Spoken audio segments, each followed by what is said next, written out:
Bus stop भाग 1। रिया और मैं यानी कि मोहित एक बस स्टॉप से अपने ऑफिस जाया करते थे। वो एक स्कूल में टीचर थी, मैं एक कंपनी में सॉफ्टवेयर इंजीनियर की जॉब करता था। रिया बहुत शांत और सादगी पसंद लड़की थी, हमेशा गंभीर मुद्रा में रहती थी। मुझे भी ज़्यादा बोलना पसंद नहीं था।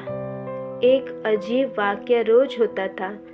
उसके हाथ में एक गुलाब का फूल रोज होता था, जिसे वो थामे रखती थी। शुरू में कभी हिम्मत न हुई पूछने की, इसके पीछे कारण क्या। वैसे भी मुझे काम का बहुत प्रेशर होता था, तो ध्यान उस तरफ नहीं जाता था। धीरे धीरे एक रूटीन सा बनने लगा। एक वक्त पर हम दोनों बस स्टॉप पर आमने सामने हो जाते थे, मगर कोशिश दोनों की तरफ से ना हुई बात करने की। एक दिन रिया ने मुझे मेरे नाम से बुलाया। मैं एकदम से अचंभित हो गया। उसे मेरा नाम कैसे मालूम?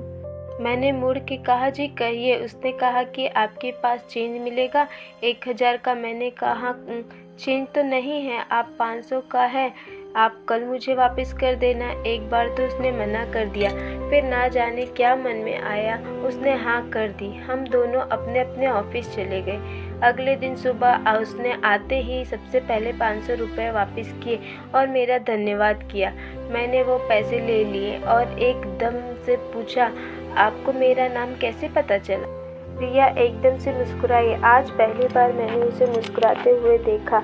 उसने कहा कि आपको अक्सर कॉल पर बात करते सुना है, बस तभी जानती हूँ आपका नाम। मुझे मेरे सवाल का जवाब तो मिल गया, मगर ना जाने क्यों उसकी हंसी कहीं न कहीं दिल में कुछ अलग सा कर गई। बस फिर धीरे धीरे बातचीत का कारवां शुरू हो गया। फिर एक दिन मैंने हिम्मत करके पूछ लिया कि ये गुलाब का किस्सा क्या है।